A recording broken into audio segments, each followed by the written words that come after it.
नमस्कार मैत्रिणींनो. मकर संक्रांत म्हटलं ही महिलांसाठी उत्साहाचा, आनंदाचा आणि नवीन वर्षातला पहिला सण. या सणाची आपण नेहमीच आतुरतेने वाट बघत असतो. तसेच या दिवशी काही ठिकाणी कार्यक्रम देखील ठेवले जातात, जिथे सर्व महिला एकत्र येऊन आपल्या पतीसाठी छान असे उखाणे घेतात.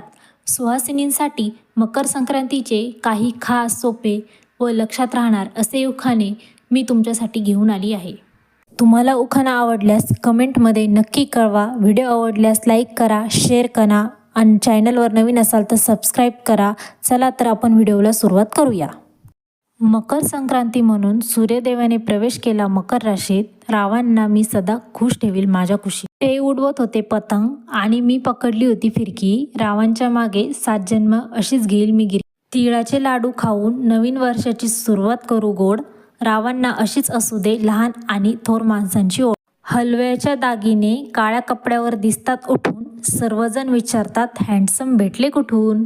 तिळासारखा स्नेह, गुळासारखी गोडी. रावांचं नाव घेते सुखी असावी आमची जोडी. आली आली संक्रांत घ्या सौभाग्याचा वाण. राव आहेत प्रेमळ जशी आनंदाची. नाही मोठेपणाची अपेक्षा, नाही दौलताची इच्छा. रावांचं नाव घेते तुम्हा सर्वांस मकर संक्रांतीच्या हार्दिक शुभेच्छा. आई वडिलासारखी माया नसते कुणाला. रावांचं नाव घेते संक्रांतीच्या रामायण महाभारतात बघितले असतील सर्वांनी बाण. रावांचं नाव घेते घ्या संक्रांतीचा वाण. संक्रांतीच्या सणाला आहे सुगड्यांचा मान. रावांच्या नावावर देते हळद.